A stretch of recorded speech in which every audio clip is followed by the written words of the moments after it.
Hello everyone, welcome. This is Norma Woodcock speaking to you from Perth in Western Australia. I have a friend with me today, Carol Ann Norris. Carol Ann's assisted me for 22 years travelling through Western Australia, and she has a list of questions that people have been asking us. And today I'm hoping to answer those questions for you. So perhaps we can start. Carol Ann? Norma, my first question. How did this method of imaginative meditation on the gospel scenes begin for you? It was just so interesting, Carol Ann. Many years ago when I had my conversion, I'm going back now 40 years, I was praying in the more formal way, as we all do. And I can remember after a year of praying in this formal way, actually throwing up this prayer. And I said to Jesus, will you teach me how to pray, Jesus, so that I can reach you? I felt like there was this big gulf between him and between me. And so I began searching for a way of praying that would bridge that gulf.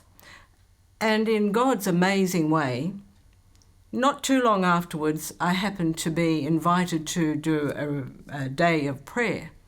And the Jesuit priest, Father John Prendeville, was running that day of prayer. And he led me in my first Ignatian Imaginative Meditation.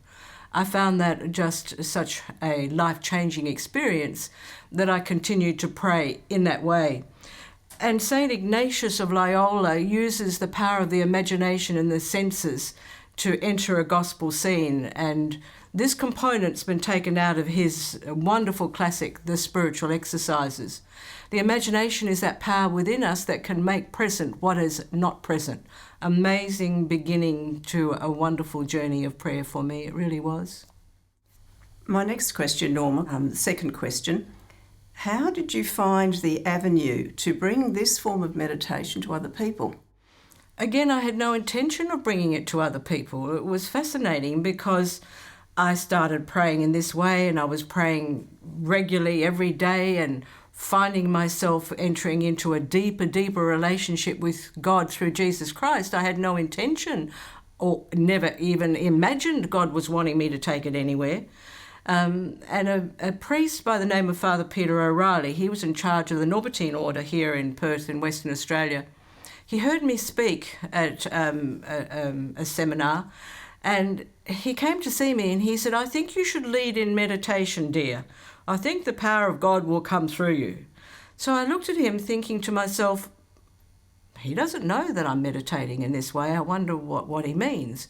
So he said, I've got a tape. I want you to listen to this, dear. And he put on this tape, and it was all about pink lights and green fields. And I kept thinking, well, when is the main thing, which is the main thing, going to happen, which was Jesus? And it didn't happen.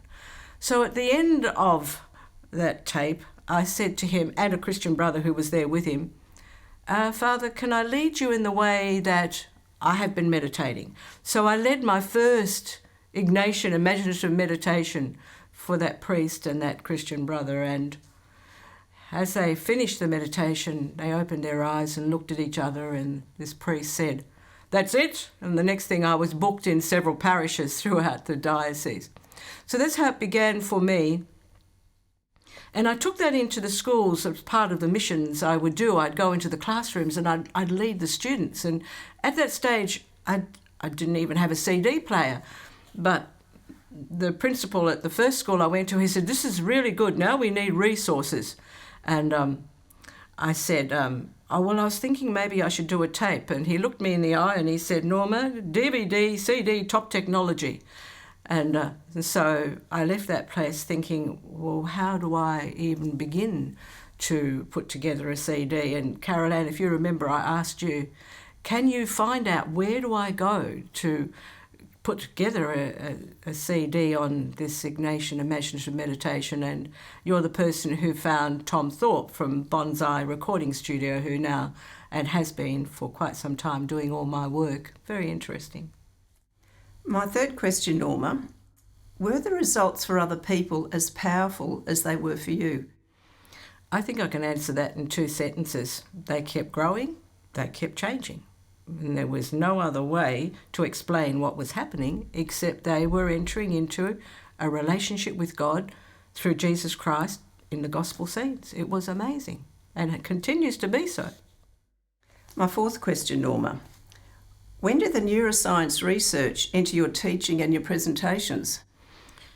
Once again, a client of mine, I do a lot of work in the spiritual direction field, and one of my lovely directees had gone to a conference, and she came back and she handed me a DVD, and she said, "This neuroscientist is actually telling us things that you've been telling us for years." So my ears pricked up, of course, because I wanted to know what the neuroscience was saying, because I had been operating in my very simple way with this Ignatian imaginative way.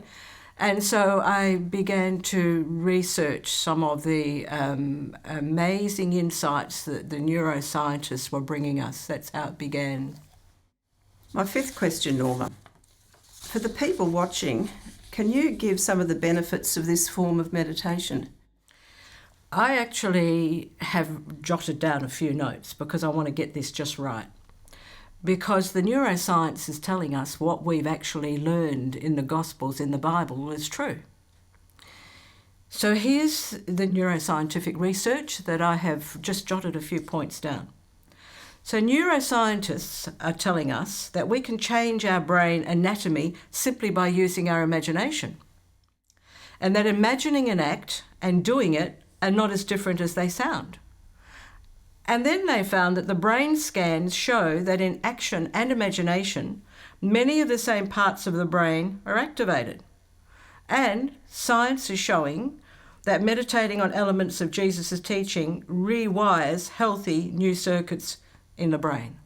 I found that absolutely amazing. And now I began to understand why people were getting better, getting stronger, getting healthier through using this form of meditation. We had the neuroscience saying that you can change your brain anatomy by imagining, and by imagining in the positive, you rewire your brain, where in actual fact there had been wiring that was negative and networking that was in the negative rather than in the positive.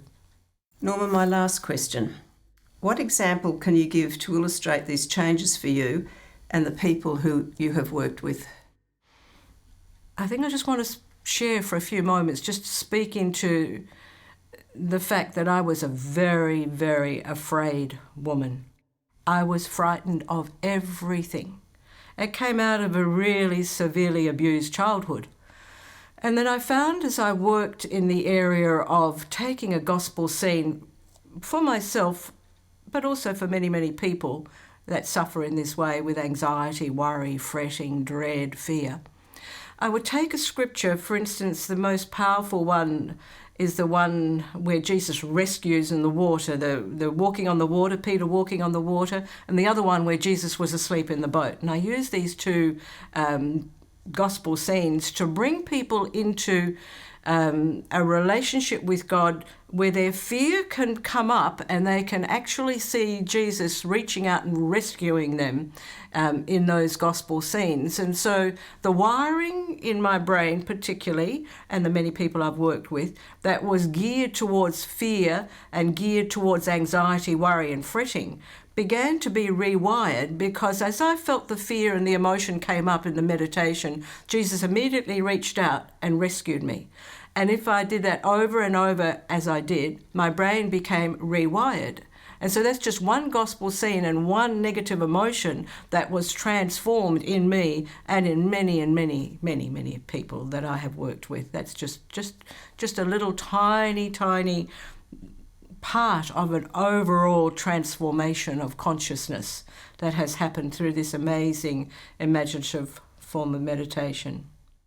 So thank you, Carol Ann, for asking the questions, and thank you so much for listening. I hope this has been informative, and I hope that this in the future can help you, because this is a form of meditation that has transformed me and many, many people. God bless you. Thanks for tuning in.